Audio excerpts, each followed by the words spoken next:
하나님께서 오늘 우리에게 주시는 말씀입니다. 역대하 7장 14절 말씀입니다. 구약성경 665페이지에 있습니다.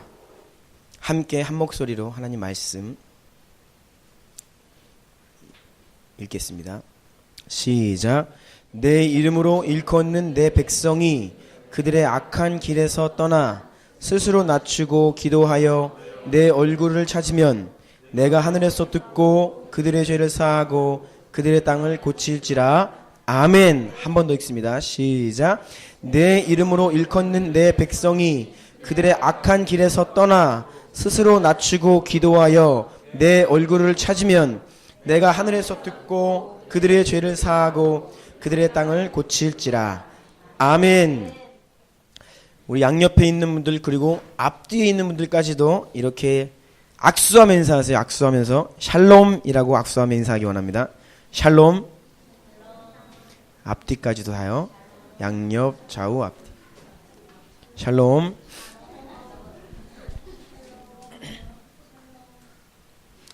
네.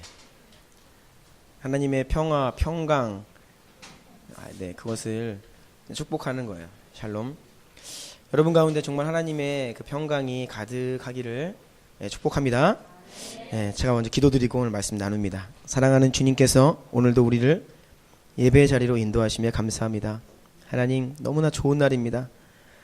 기뻐하고 감사하고 예배드릴 수 있고 주님의 얼굴을 찾고 구할 수 있는 이 하루를 우리에게 주시니 감사드립니다. 하나님 이 예배가 더 즐거움의 축제 예배가 되게 하여 주시고 형식적으로 몸만 왔다 가는 영혼이 없게 하시며 우리의 마음과 영혼이 주님을 향하고 갈망하며 기쁨으로 충만히 채워지고 소망을 회복하는 시간이 되게 하여 주십시오. 하나님 당신의 말씀은 생명입니다. 우리에게 선포되는 그 말씀이 생명으로 우리 가운데 역사하여 우리를 살리게 하시고 전하는 부족한 종의 입술 위에 주의 권능을 더하십시오. 듣는 무리들 가운데 지혜와 계시의 영을 주시어 그 말씀을 받아 아멘으로 자기 것을 만들게 하여 주십시오. 듣고 잊어버리고 듣고 자기는 속이는 자가 되는 것이 아니라 돌아선 후에 그 말씀을 따라 행동하고 살아가는 복된 성도들 될 수 있도록 축복하여 주옵소서. 주님만 기대합니다. 주님께서 하실 것입니다.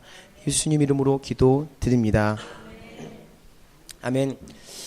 지난 여름 수련회 때 우리 어른들 여름 수련회를 마치자 저에게 오셔서 이렇게 반응하는 분들이 몇 분 계셨어요. 그럼 하는 일 다 때려치고 산속에 들어가서 살아야 됩니까? 라고 말씀하시는 분들이 몇 분 계셨어요. 물론 세상이 너무나 악하고 그리고 지금이 정말 마지막 때라는 절박한 마음 때문에 그런 말씀을 하셨겠죠. 우리에게는 균형이 필요합니다. 미국의 탈보신학대학원의 마이클 윌킨스라는 교수님이 이런 말씀을 하셨는데 예수 그리스도가 오늘 오시는 것처럼 살고 100년 동안 오시지 않을 것처럼 계획하며 살아라. 이게 무슨 뜻인지 아시겠어요? 우리는 이 두 가지의 균형이 중요합니다. 정말 예수님이 지금 당장 우리가 예배드리는 이 순간에 오시는 것처럼 그날 준비해야 한다는 겁니다. 또한 100년 동안 안 오실 것처럼 현재 나에게 맡겨진 일들에 충성되고 성실하게 그 일을 감당하며 살아가야 한다. 그래서 이 두 가지의 균형이 참 중요한 것이에요. 주님의 재림이 임박하였다. 주님은 곧 오신다라는 생각에 그러면 지금 열심히 해봤자 다 헛고생이네. 그냥 주님 기다리지. 이런 생각을 가지고 있는 자들이 시한부 종말론자 그런 잘못된 이단들이에요. 아무리 주님의 재림이 임박하여도요. 주님이 지금 당장 오신다고 하여도요. 여러분 지금 중동에서 벌어지고 있는 그런 그리스도인들을 향한 그 핍박이 우리에게도 지금 온다고 하여도 당장 오늘 예수님 앞에 설 준비가 되어 있는 자들에게는 그것이 문제가 되지 않습니다. 정말 우리가 오늘 예수님 앞에 설 준비를 하고 살아간다면 그 어떠한 우리에게 핍박이 오고 고난이 와도요 요동하지 않을 거예요. 그런데 준비되어 있지 않은 자들은 요동합니다. 난리의 소문을 들으면 막 요동하고 어떻게 해야 하나 막 그렇게 반응을 해요. 제가 내일 목사 안수를 받습니다. 지난 몇 주 동안 이 목사 안수를 받기 앞두고 제 개인적으로 당장이라도 제가 하나님 앞에 설 준비를 하고 있는지 좀 점검하는 시간을 갖고 있어요. 혹시라도 내가 분별하지 못해서 착각하고 있는 것은 없나? 여러분, 주님이 지금 오시면 착각하고 있는 거 있으면 안 되잖아요. 그렇죠? 왜? 착각하고 있으면 안 돼요. 나 스스로의 모습이나 우리 성도들의 모습이나 뭐 착각하면 안 됩니다. 우리는 있는 그대로를 제대로 알고 준비를 해야 돼요. 또 내 안에 내가 깨닫지 못하고 있는 죄나 회개하고 돌이켜야 될 것은 없나? 그리고 나는 올바른 사역자인가? 교회에서 가르치는 자들은 하나님 앞에서 더 큰 심판을 받는다고 말씀하셨는데, 나는 정말 더 엄격하고 그 엄한 더 큰 심판을 받을 준비는 하고 살아가고 있는가? 정말 그렇게 교회를 섬기고 있나? 이런 생각, 이런 질문들을 저의 스스로 하면서 제 모습을 돌아보고 있는데요. 제가 말씀 앞에 제 모습을 점검하고 돌아볼수록 제 모습을 통해서 오늘날의 이 시대의 모습을 제가 많이 발견하게 됩니다. 그래서 두려운 마음도 많이 생기게 돼요. 여러분들과 함께 여러 차례 제가 나눈 바와 같이 우리나라와 우리 민족은 지금 특별히 한국 교회는 위기 가운데 있습니다.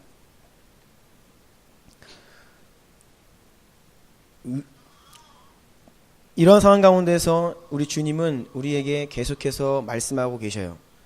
저는 주님께서 계속해서 이 나라와 특별히 한국 교회 가운데 말씀하고 계신 것을 저는 계속해서 느낄 수가 있고, 하나님께서 저에게 말씀하시는 것을 제가 계속해서 정말이다, 그렇다라는 것을 특별히 올해 들어와서 더더욱 느끼고 있습니다. 주님은 이렇게 말씀하고 계십니다. 그만 악한 길에서 돌이키라고. 지금이 바로 기도와 금식 가운데 하나님의 긍휼과 자비를 구해야 할 때이라고 하나님은 우리에게 말씀하고 계십니다.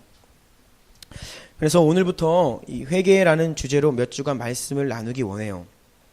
여러분, 회개하면 듣기부터 부담스러운 주제입니다.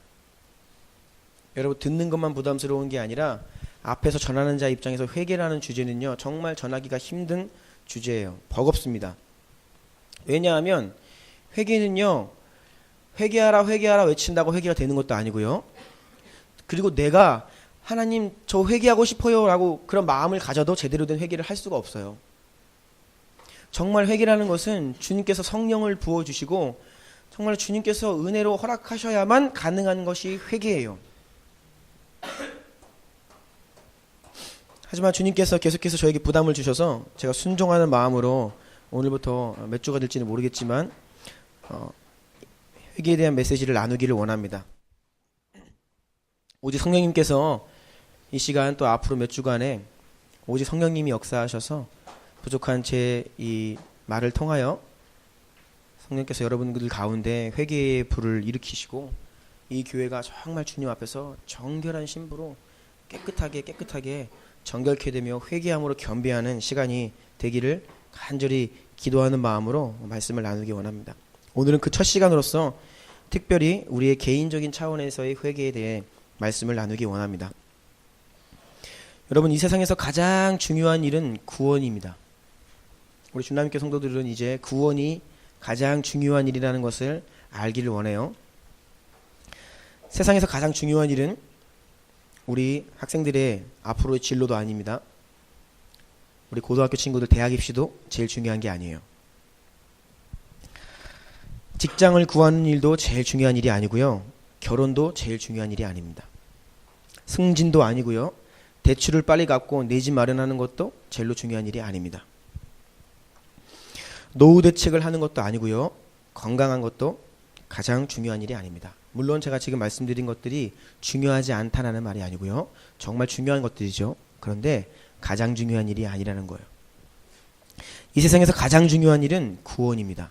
여러분 각 사람의 구원, 여러분 자신의 구원이 가장 중요합니다. 그래서 앞에서 제가 말씀드린 것들, 이러한 것들 위해서 우리가 정말 열심히 노력을 해요. 우리 민수는 서울까지 가가지고 매일매일 태권도를 열심히 하죠.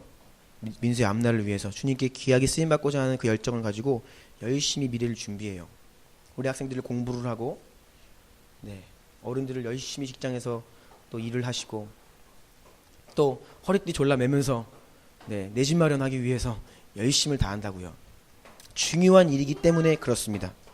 그런데 여러분, 가장 중요한 구원의 문제, 그러면 가장 중요한 일을 위해서는 여러분들 어떠한 시간과 에너지와 물질과 노력을 들이고 계십니까? 정말 가장 중요하다면 가장 중요한 만큼 더욱더 큰 시간과 에너지를 여러분 투자해야 합니다. 마태복음 16장 26절 한번 같이 읽어볼까요? 시작. 사람이 만일 온 천하를 얻고 제 목숨을 잃으면 무엇이 유익하리요? 사람이 무엇을 주고 제 목숨과 바꾸겠느냐? 이 말은 너무나 중요한 진리입니다. 여러분, 세상을 다 가져도요, 자기 목숨을 잃으면 아무짝에 쓸모없는 거죠. 동의하십니까? 너무나 당연한 이야기이죠. 톨스토이라는 사람을 아십니까? 이분이 정말 신실한 주님의 사람이었습니다. 톨스토이 작품 중에 사람에게는 과연 얼마만큼의 땅이 필요한가? 라는 제목의 단편 소설이 있어요. 톨스토이의 작품은요, 읽어보면요, 그냥 소설이 아닙니다. 거기에 정말로 귀중한 성경적인 진리가 담겨 있는데, 특별히 이 사람에게는 과연 얼마만큼의 땅이 필요한가라는 제목의 단편 소설을 보면요, 주인공 바흠이라는 남자가 등장해요. 그런데 이 바흠이란 남자가 뭐라고 투덜거리냐면, 나에게 만약에 넓은 땅이 있다면, 이 사람이 농부예요. 넓은 땅이 있으면 악마도 두렵지가 않다라고 이야기를 해요. 그런데 악마가 그 소리를 듣습니다. 그래서 그 바흠이라는 남자를 시험해요. 정말 그러한지. 그래서 악마가 바흠에게 정말 싸게 넓은 땅을 살 수 있는 지역에 대한 정보를 알려줍니다. 사람을 통해서. 그래서 이 바흠이라는 남자가 정말로 그 소식을 듣고 그 지역을 찾아가 보는데 소식대로예요. 얼마나 넓은 땅을 살 수 있냐면 적은 돈을 지불하고요, 하루 동안에 해가 뜨고 해가 질 때까지 내가 다닐 수 있는 밟는 모든 땅을 다 내 땅으로 할 수 있는 지역이에요. 대단하죠. 뭐 100평, 200평, 1000평이 아니라 돈 조금 내고 그냥 하루 종일 내가 깃발 꽂으면서 갔다 오면 그 땅이 내 땅이 되는 그런 지역이에요. 그래서 이 바함이라는 남자가 다음날 이걸 하기로 했습니다. 그래서 아침 해가 뜨기 전에 딱 돈을 지불하고 해가 뜨자마자 출발을 했어요.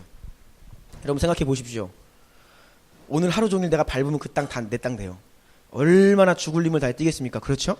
그래가지고 깃발을 꽂으면서 걷다가 뛰기도 하고 물도 안 먹고 죽을 똥 살똥 막 뛴 겁니다.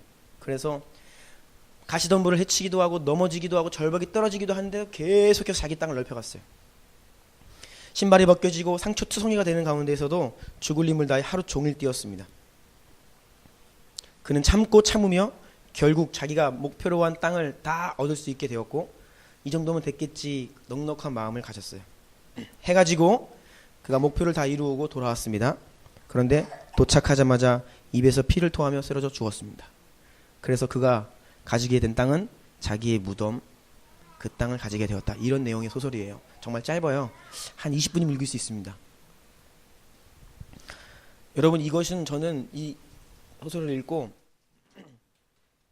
현대인의 모습이 이런 모습이 아닐까? 단지 이 바함이라는 남자는 하루 만에 이것이 결판났지만 모두에게는 한평생이라는 시간 가운데에서 이렇게 살고 있는 것은 아닌가? 더 많은 땅을 얻기 위해서 그래, 땅 많이 가지면 내가 부자가 되고 걱정 없을 텐데 라는 소원을 가지고 그것을 이루어보려 하지만 정작 죽은 이후에 그것을 가질 수 없다는 거예요. 오늘 지금 읽은 이 마태복음 16장 26절 말씀이 바로 그런 말씀이시죠. 온 세상을 다 가져도 자기 목숨을 잃으면 아무짝에도 쓸모없는 것입니다. 이것이 바로 구원받지 못한 인생의 비참함입니다. 이 땅에서 아무리 많은 것을 가져보려고 발버둥을 치고 살아도요, 그 영혼이 예수님을 제대로 믿고 구원받지 못하여 영원한 심판을 받게 된다면 여러분, 그것이 얼마나 비참하겠습니까? 그래서 구원은 중요한 겁니다. 성경은 구원받은 사람만이 천국에 들어갈 수 있다고 이야기를 해요. 구원받지 못하고서는 천국에 들어갈 수가 없습니다. 그래서 구원은 이 세상에서 가장 중요한 일이에요. 또 그런데 이 구원은 어떻게 받을 수 있느냐? 반드시 회개해야만 구원을 받을 수 있다라고 이야기합니다. 그래서 고린도후서 7장 10절 보면 구원에 이르게 하는 회개라고 기록이 되어 있죠. 정리를 하자면 구원받은 사람만이 영원한 천국에 들어갈 수 있고 그 구원은 회개를 통해서만 얻을 수 있다라는 것입니다. 그래서 회개, 구원, 천국은 징검다리와도 같은 거예요. 다시요. 따라해 보십시오. 회개, 구원, 천국. 회개, 구원, 천국. 그 첫 단추가 회개입니다. 2. 회개 없는 죄사함과 회개 없는 구원은 없다. 예수님께서 이 땅에 오신 이유가 바로 그래서 우리를 회개케 하시고 죄에서 구원하게 하시기 위해 이 땅에 오신 겁니다. 예수라는 이름 자체가 구원이라는 뜻이에요. 죄에서 구원할 자이십니다. 예수님은. 예수님께서 십자가에 달리시고 부활하신 이유도 여러분과 저에게 회개함과 죄사함을 주시기 위함이에요. 사도행전 5장 31절 함께 읽습니다. 시작. 이스라엘에게 회개함과 죄사함을 주시려고 그를 오른손으로 높이사 임금과 구주로 삼으셨느니라. 네, 회개함과 죄사함을 위하여 예수님 부활하셨다는 말씀입니다. 그래서요, 복음은 언제나 회개로부터 시작합니다. 세례 요한을 볼까요? 예수님의 길을 예비했던 세례 요한, 그가 광야에서 처음으로 이스라엘 백성들에게 외쳤던 그 말도 회개하라, 천국이 가까웠느니라 라고 이야기했습니다. 이 말은 너희는 그렇게 살다가는 죽는다 라는 말이었어요. 예수님도 공생의 사역을 처음 시작하실 때 하신 말씀이 회개하라, 천국이 가까웠느니라 라고 말씀하셨습니다. 회개가 항상 첫 번째 선언이었어요. 예수님 부활 승천하시고 성령께서 오순절날 임하셨습니다. 성령을 받은 베드로가 처음 사람들 앞에서 설교를 하는데 그 설교의 자리에서도 베드로는 회개를 이야기했습니다. 사도행전 2장 38절이죠. 시작. 베드로가 이르되 너희가 회개하여 각각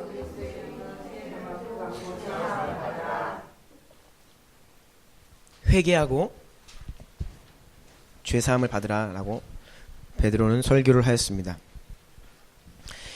여러분, 앞서 말씀드렸듯이 회개는 굉장히 부담스러운 주제입니다. 정말 무거운 메시지예요. 그렇기 때문에 우리가 착각하는 것이 있습니다. 무엇이냐면 이것은 정말 중대한 착각인데요. 우리 친구들 잘 들어야 돼요. 이 착각을 하면 안 됩니다. 회개가 굉장히 부담스럽고 무거운 메시지이기 때문에 우리가 하는 착각이 무엇이냐 하면 회개라고 하는 것은 성숙한 그리스도인을 위한 거라는 착각이에요. 그래서 누군가가 예수님 교회에 처음 오면 그 사람에게는 하나님의 사랑을 이야기하고 따뜻하게 대해주고 이 사람이 일단 예수님을 믿고 조금 신앙이 생기고 자라가면 그때 회개해야 됩니다 라고 이야기를 해야 한다는 그런 착각이에요. 또 어린아이들에게는 어울리지 않는 이야기라고 생각합니다. 그래서 아유 저렇게 조그만 애들이 무슨 회개야 뭘 알아. 그러니까 우리 아이들에게는 재미있는 이야기, 기쁨이 되는 거, 즐거운 거 이런 것만 해야지, 이러한 생각, 착각이에요. 성경은 회개가 구원에 있어서 가장 기초이고 가장 초보적인 가르침이라고 말씀하고 있습니다. 히브리서 6장 볼까요? 우리 개역개정이 조금 어려워서 제가 우리말 성경어를 거기 기록해놨습니다. 함께 읽어볼게요. 히브리서 6장 1절 2절입니다. 시작. 그러므로 우리는 그리스도에 관한 초보적 가르침을 넘어서서 완전한 대로 나아갑시다. 네, 그리스도에 관한 초보적 가르침, 그것을 2절에서 이제 그 뒤 이어지는 말씀에서 부연을 하고 있어요. 무엇이냐면 계속해서 읽을게요. 시작. 죽은 행실로부터 회개하는 것과 하나님께 대한 믿음과 세례에 대한 교훈과 안수, 죽은 사람의 부활과 영원한 심판에 관한 교훈의 기초를 다시 닦지 말고 온전한 대로 나아갑시다.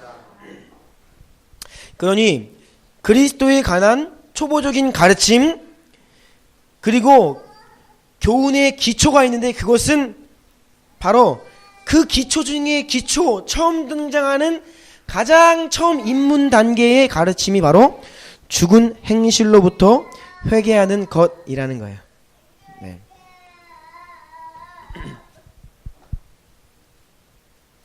이해하시겠어요? 히브리서 말씀 여러분, 분명히 성경은 회개는 성숙한 그리스도인을 위한 것이 아니고 장성한 자의 것이 아니고 가장 초보적인 가르침이고 기초다라고 말하고 있습니다.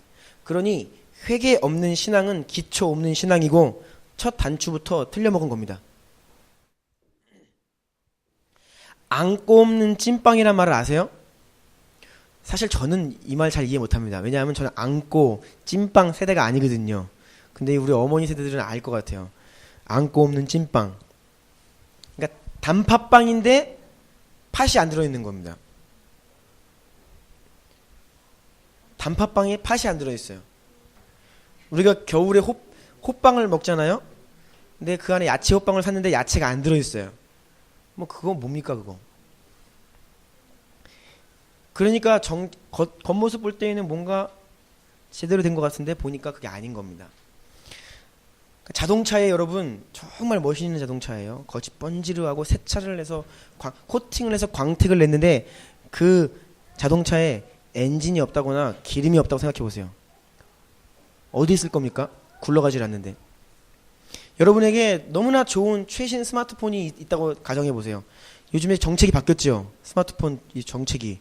그래서 그런지 하루에 저에게 2번, 3번이고 계속 전화가 와요. 바꾸라고.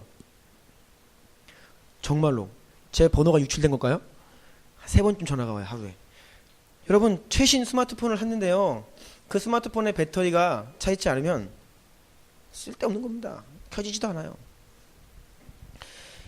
우리의 신앙 가운데 우리의 기독교가 신앙이 없다라고 한다면 바로 이런 꼴입니다. 알겠어요, 여러분? 회개 없는 기독교는 바로 이런 거예요. 그럼에도 불구하고 오늘날 교회는 회개를 말하기를 꺼려하고 있습니다. 회개가 무엇인가 하면 자기 자아가 우상이 되어 있고 그래서 자기 자아를 만족시키는 눈에 보이는 이 땅 위에 있는 것이 자신의 우상이 되어서 나를 다스리던 거기에 종속되어 살아가던 삶, 그 사람이 돌이키는 거예요. 이제는 내가 아니라 주님을 위해 이 땅 위의 것이 아니라 주님을 바라보겠습니다 라고 돌이키는 것이 회개입니다. 그런데 이런 회개의 메시지가 사라지고 있어요. 그러면 회개가 사라지면 그곳에 남는 것이 무엇인지 아세요? 회개 없는 기독교의 특징입니다. 첫 번째는 회개를 잊어버리면 여러분 천국도 사라집니다. 그래서 천국 소망하지 않는 기독교는 회개하지 않기 때문에 천국을 상실한 것이에요. 이 땅 위에 소망을 둔 나의 그 자아를 회개하고 주님 바라보겠습니다 라는 것이 회개인데 그 회개를 하지 않으니 더 이상 천국을 바라보지 않는 것입니다. 나는 그냥 계속해서 이 땅에서 이 땅을 바라보면서 살게요 라는 고백이 바로 회개하지 않는 거예요. 당연한 것이죠. 그래서 우리 가운데 천국 소망이 사라진 것입니다. 주님의 다시 오심이 기다려지지가 않는 거예요. 회개가 없어졌기 때문입니다. 두 번째, 그래서 그 자리에 자아에 대한 집착, 눈에 보이는 이 세상 현실에 대한 탐욕이 여전히 존재하는 거예요. 교회 가운데에도 그리스도인이라 자청하는 그 사람들 가운데에도 마찬가지예요. 그래서 우리에게 이 말 하나님 나라가 소망이 아니고 다시 오실 예수 그리스도가 우리의 소망이 아니고 그냥 이 땅에서 잘 살아보세 그런 종교가 되어버리는 겁니다. 회개 없는 기독교는요. 제가 이 교회 안에서 벌어지고 있는 문제들을 한번 유심히 살펴보아요. 여러 가지 문제들이 있고 또 예수님을 믿는다고 하면서도 그냥 살아가는 그리스도인들이 왜 무엇이 문제인가 보면요. 그 문제의 중심에는 뭐가 있냐면 이 땅에서 보상받겠다고 하는 마음이 있으면 타락합니다. 앞에 서 있는 사역자들도요. 내가 이 땅에서 보상받겠다라고 하면 타락하는 거예요. 그런데 간단해요. 저와 여러분들이 내가 이 땅에서 보상받는 것을 내려놓고 다시 오실 주님의 그 하나님의 나라에서 보상받겠습니다 라는 마음으로 살아가면요. 이게 진짜 믿음입니다. 동의하십니까? 그런데 우리는 이 땅에서 보상받기를 원해요. 이 땅에서 우리가 꿈꾸고 있는 그것으로 나를 채워주고 만족하기를 원해요. 그래서 그것이 채워지지 않으면 좌절하고 낙담하는 것입니다. 그런데 믿음의 선진들은 그렇게 하지 않았어요. 장차 올 하나님 나라를 바라보며 나그네로서 이 땅을 살아갔다는 것이에요. 이것이 진짜 믿음이고 이것을 가능하게 하는 것이 바로 회개라는 것입니다.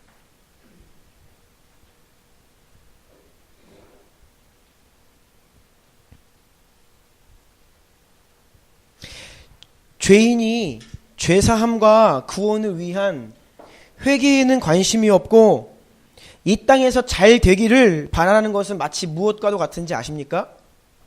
그것은요, 그 몸 안에서 지금 악성 종양이 자라가고 있어요.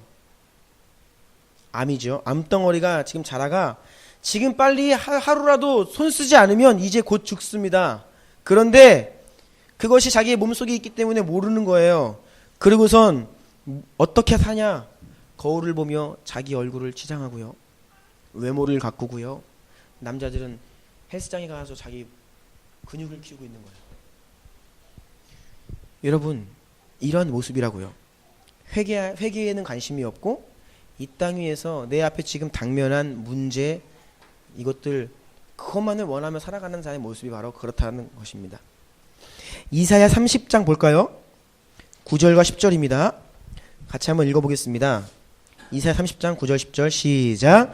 애저 이는 패역한 백성이요 거짓말하는 자식들이요 여호와의 법을 듣기 싫어하는 자식들이라. 그들의 선지자들에게 이르되 선지하지 말라. 선지자들에게 이르되 내게 말하지 말라. 우리에게 불러 따라가라. 듣는 것을 보라.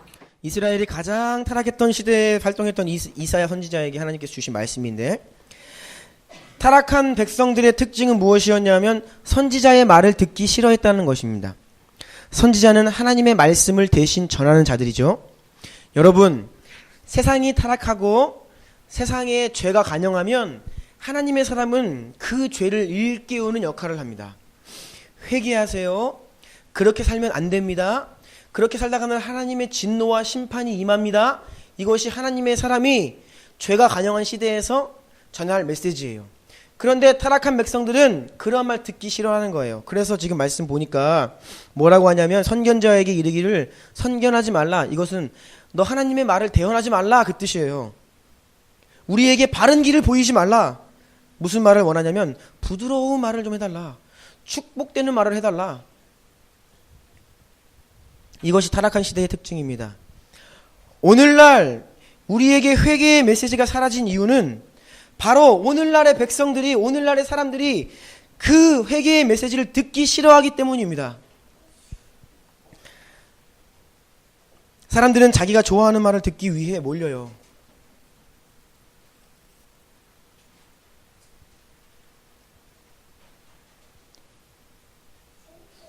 설교하는 자의 그 메시지가 내 취향과 맞으면 그 교회를 간다고요. 그게 오늘날의 시대가 되어버렸습니다. 제가 아는 목사님 중에 개척을 하셔가지고 크게 부흥한 목사님이 계십니다. 뭐 그것을 부흥이라 봐야 할지 모릅니다. 저는 그 교회를 안 가봤기 때문에. 그런데 아무튼 굉장히 짧은 시간 내에 수백 명이 모여요.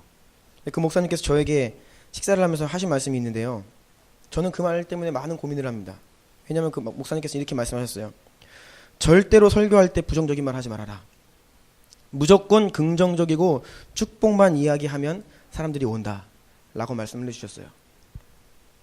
물론 하나님 메시지는 소망을 줘야 되죠. 회개하라고 하지만 소망을 줘야 되는 것은 맞습니다. 그래서 저는 일정 부분 동의를 해요. 하지만 여러분, 구약의 선지자들이 항상 긍정적인 이야기만 했나요? 아니요. 대부분 구약 선지자들은 그렇게 살다가는 망한다, 망한다, 망한다, 망한다. 이것이 대선지서, 소선지서의 내용입니다. 예수님도 듣기 좋은 축복만을 말씀하셨을까요? 아니요. 독사의 자식들아, 화 있을진저 저주를 말씀하셨습니다. 너희가 그렇게 살다가는 죽는다라고 말씀하셨습니다. 그리고 과연 구약 선지자들 가운데에서 예수님을 포함하여서, 예수님도 마찬가지입니다. 과연 이 땅에서 부흥을 보고 영광을 경험하였는가? 아니요. 선지자들은 하나님의 말씀을 대언했지만 어느 누구도 인정받거나 그를 참 선지자로 인정하여서 사람들이 몰려오는 그런 경험을 하지 못하였습니다. 그들은 악한 폐역한 시대 가운데 하나님의 말씀을 증거하다가 결국은 다 돌로 쳐 죽임 받았어요. 예수님도 결국은 십자가에 오르셨지요. 이것은 저에게 많은 생각을 하게 합니다. 과연 참된 부흥은 무엇인가? 우리는 무엇을 위해 살아가야 하는가? 그래서 2010년 소천하신 오카노 목사님이라고 계십니다. 정말 한국교회에서 참 존경받는 분이셨고 손가락 안에 꼽히시는 신실한 하나님의 종이셨습니다. 이 오카노 목사님께서 인생의 마지막 때에 이러한 고백을 하셨어요. 제가 직접 들었습니다. 자신이 축복의 말을 전하면 사람들은 큰 소리로 아멘을 하며 은혜를 받는 것 같고, 죄에서 떠나라고 회개하고 정말로 자신이 눈에 보이는 죄를 지적하면 성도들이 싫어하고 분위기가 싸해지고 침체된다는 거예요. 그래서 자신도 모르게 강단에서 타협을 하기 시작했고, 전해야 할 말보다는 사람들이 듣고 싶은 말을 전하는 자가 되었다고 눈물로 회개하시는 것을 제가 들었습니다. 이것이 예외 없는 한국 교회의 현실입니다. 저도 마찬가지입니다. 제가 그래서 2010년부터 제가 설교를 했는데, 제가 그동안 설교했던 것들을 어저께 쭉 제목들을 한번 봤어요. 나는 과연 얼마나 이 시대에서 나팔을 불며 경고하고 회개를 말했는가. 저도 마찬가지입니다. 여러분, 영적인 눈을 뜨시고 깨닫기를 바랍니다. 지금 우리는 내 마음에 위로가 되는 말씀을 들을 때가 아닙니다. 강력한 회개의 경고를 들어야 할 때입니다. 왜냐하면 저와 여러분은 위기 가운데 있기 때문이에요. 우리가 회개하고 돌이키지 않으면 하나님께로부터 오는 심판을 피할 수 없기 때문입니다. 3. 당신은 진정으로 구원에 이르는 회개를 했는가? 여러분, 제가 묻겠습니다. 여러분 정말 진실로 진정으로 구원에 이르는 회개, 생명을 얻는 회개를 하셨습니까? 어린 아이들 마찬가지입니다. 가짜 그리스도인, 가짜 믿음, 가짜 변화를 조심해야 합니다. 마태복음 7장 13, 14절 읽어볼까요? 시작. 좁은 문으로 들어가라. 멸망으로 인도하는 문은 크고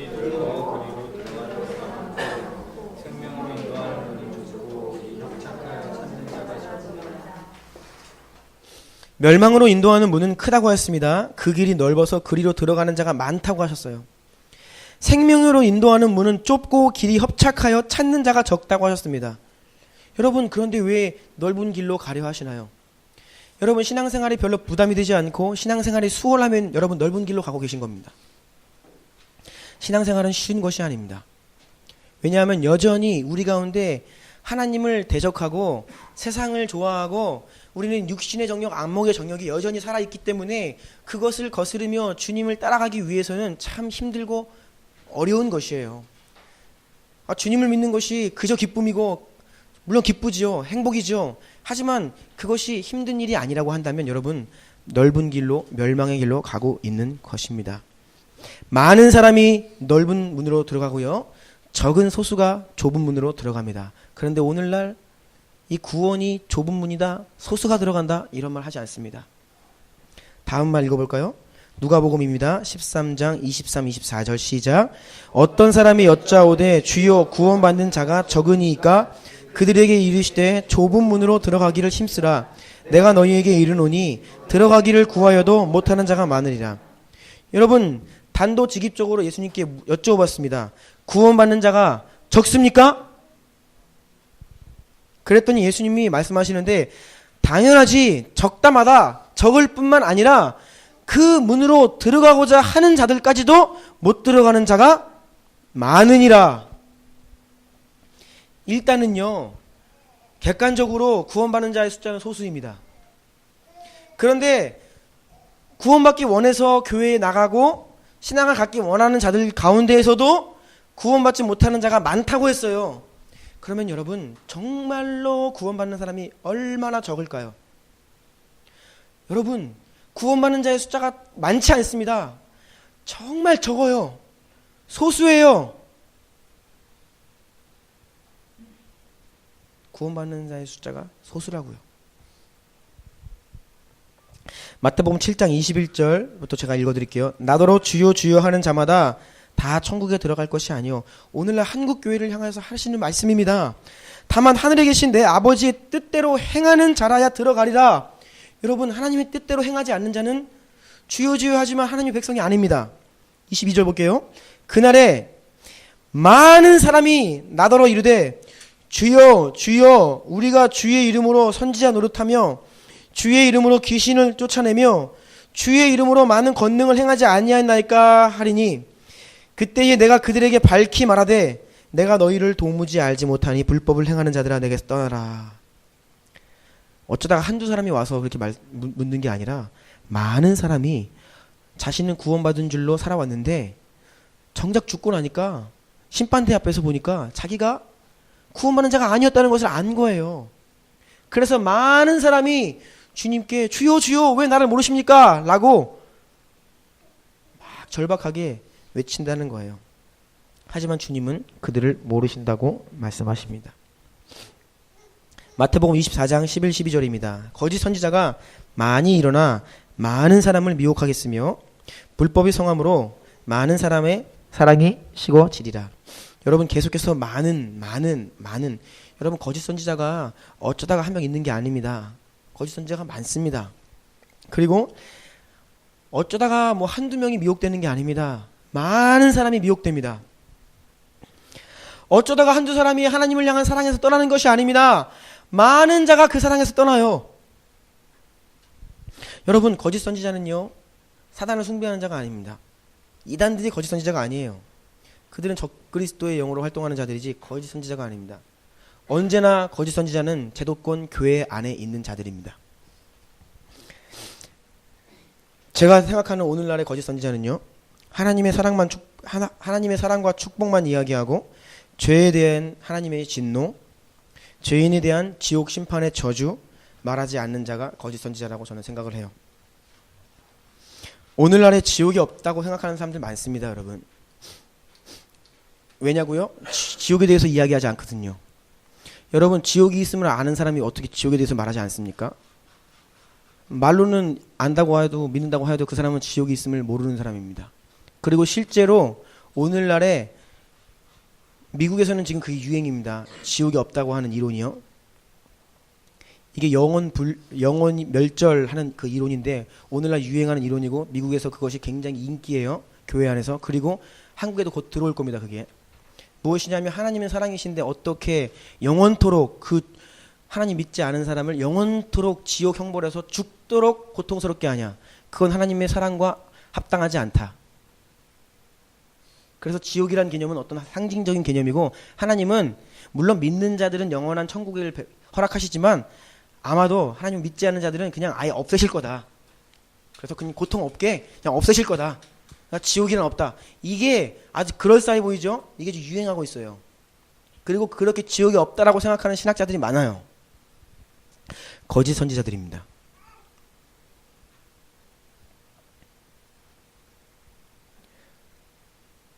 교회 안에 회개하지 않는 자들이 많기 때문에 교회가 세상적인 방법과 세상적인 일을 도모하고 있기 때문에 세상의 지탄을 받고 있습니다. 회개만이 그리스도인과 교회를 진정으로 변화시킵니다.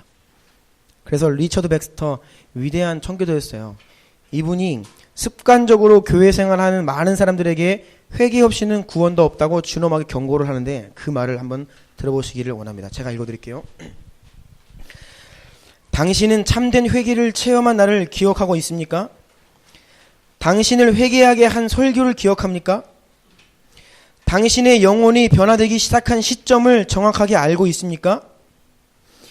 여기에 선뜻 대답할 수 없다면 당신이 회개했다는 것을 어떻게 알 수 있습니까? 당신은 살아 생동하는 믿음으로 그분의 사랑을 전심으로 찬양하지도 감사하지도 않은 채 살고 있습니다. 하나님과 천국을 가장 귀한 것으로 여기지 않으며 살아온 것입니다. 하늘에 속한 것보다 땅에 속한 것들에 마음을 두고 살아왔습니다. 이제 당신 자신을 돌아보십시오. 그리고 바로 지금이 회개의 은혜를 받아들이게 해달라고 하나님께 울부짖어야 할 때입니다. 진심으로 온 마음을 다하여 하나님께로 돌이키는 회개를 말하고 있어요. 가끔 저는 이 미디어를 통해서 어떠한 말도 안 되는 죄를 저지르고 그 사람이 경찰에 잡히게 되는 그것을 보면요, 무슨 생각을 하냐면, 아, 저 사람은 자기가 저렇게 잡힐 거 몰랐나? 그런 생각을 해요. 아니, 저렇게 터무니없는 일을 해놓고선도 멀쩡하게 잘 살 줄 알았나? 라는 생각을 해요. 뻔한 결말이거든요, 여러분. 의아하죠. 우리 인생도요, 불현듯 죽음이 찾아오거나 머지않아 주님께서 다시 오시는 그날, 우리가 그와 같은 신세가 될 수 있다고요. 여러분의 인생의 결말은 어떠한 것입니까? 여러분들의 결말을 예상하고 있다면 왜 이렇게 안일하게 살고 계십니까? 영원한 고통을 원하십니까? 아니면 영원한 삶을 원하십니까? 영원한 생명을 원한다면 여러분, 지금 여기에서 죄를 던져버리고 회개하고 주님께 돌아가야 돼요. 네. 그런데 회개는 그냥 내가 한다고 할 수 있는 게 아니라 그랬잖아요. 그래서 주님께 은혜를 구해야 된다고요. 여러분, 우리가 가지고 있는 죄가 얼마나 큰데요. 나는 별로 나쁜 짓 안 하고 살았는데요. 아니요. 여러분, 성령께서 오셔서 우리 마음의 죄를 보여주시면요, 그 죄가 얼마나 더럽고 추하고 참혹한 것인데요. 어떻게 통곡하지 않고 울며 회개하지 않을 수가 있을까요? 그래서 성령께서 역사하시는 진실된 회개, 생명 얻는 회개를 해야 하는 것입니다. 마지막 말씀을 제가 마무리하기 원하는데요. 천국 시민의 조건은 회개입니다. 회개한 자만이 죄를 용서받을 수 있기 때문에 모든 사람은 반드시 회개해야 합니다. 주님을 믿는다는 것은 죽은 행실에서 죄로부터 회개하는 것을 전제로 한 거예요. 진실한 회개 없이는 주님을 믿는다는 것은 가능하지 않은 말입니다. 사도행전 3장 19절 읽어볼게요. 시작. 그러므로 너희가 회개하고 돌이켜 너희 죄 없이함을 받으라. 이같이 하면 새롭게 되는 날이 주 앞으로부터 이를 것이요. 여러분, 한번 잘 생각해 보세요. 여러분이 만약 예수님을 믿고서도 여러분의 생각과 가치관이, 여러분의 삶이 새롭게 되는 것을 경험하지 못했다고 한다면 진정한 회개가 없기 때문입니다. 여러분, 정말 회개하면요, 정말 새날이 이릅니다. 이것이 성경에서 약속하고 있는 거예요. 정말 주님 앞에 눈물로 통곡하며 회개하잖아요. 그러면 세상이 달라 보입니다. 새로운 성품이 임하고요, 새로운 삶이 시작돼요. 여러분 가운데 그러한 새로운 삶이 시작되는 경험이 없다면 주님께 은혜를 구해야 됩니다. 회개의 은혜를. 한 사람도 예외가 아닙니다. 모두에게 하나님은 회개를 명하고 계세요. 우리가 회개하는 이유는요, 약속을 받기 위함이에요. 소망 되시는 주님을 바라보기 위함입니다. 여러분, 그래서 정말 진실로 회개하고 돌이킨 자만이 주님 안에서 주어지는 행복과 축복을 누릴 수 있는 것입니다. 회개 없이 축복, 회개 없는 기쁨, 잠시 잠깐 눈 가리고 아웅이에요. 그래서 회개한 자는 성경을 볼 때에 하나님께서 약속하신 그 약속의 말씀 하나하나가 나를 향한 약속이군요, 주님 라고 하며 그것을 아멘으로 받아들일 수 있게 되는 것입니다.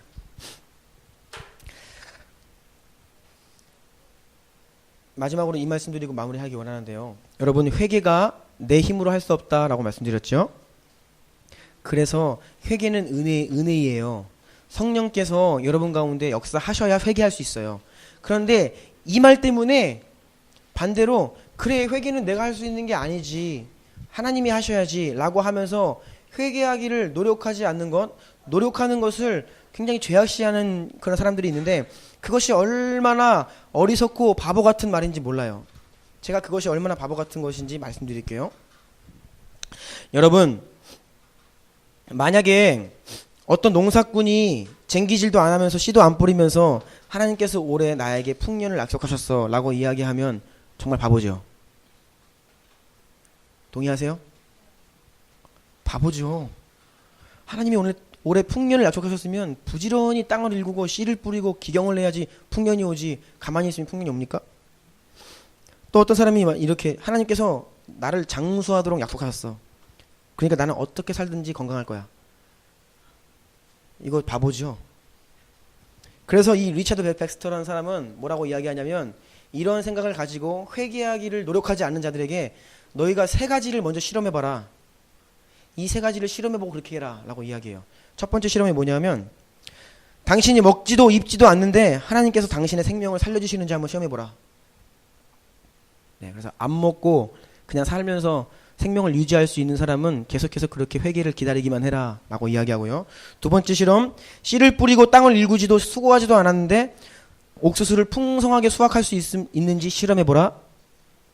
마지막 세 번째, 직접 어딘가로 당신이 여행을 떠나지 않는데도 불구하고 당신이 그 목적지에 이를 수 있다면 그렇게 해라.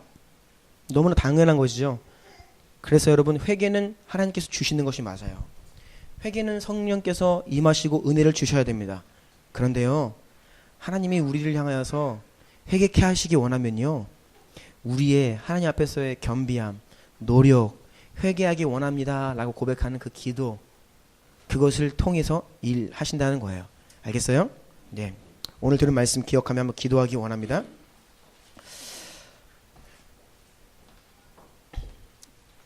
여러분, 진실로 회개한 경험이 없으시다면 주님께 간구하십시오. 은혜를 부어달라고.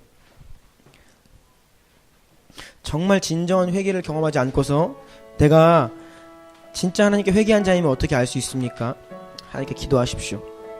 주님께서 은혜를 부어달라고, 생명 얻는 회개, 구원에 이르는 회개 허락해달라고 기도합시다. 성령께서 그리고 나에게 오셔서 내 마음을 비춰달라고 기도하세요. 정말 내 마음을 성령께서 비추시면 내 안에 있는 그 죄의 실상이 드러납니다. 그냥 단순히 내가 뭐 좀 잘못하고 그거 떠나서 내가 얼마나 존재적으로 죄인인지를 성령께서 알려주세요. 그래서 주님께 구해야 됩니다. 언제까지요? 내가 정말 눈물로 참회하고 통곡하며 주 앞에 돌아서는 그날까지 주님께 간구하며 기도해야 됩니다. 주여, 회개하게 하십시오. 회개의 영을 부어주십시오. 내가 살기 원합니다. 내가 정말 구원받기 원합니다. 하나님의 진짜 백성 되기 원합니다. 돌이키기 원합니다. 이러한 마음으로 주 앞에 기도하기 원합니다. 기도하시겠습니다.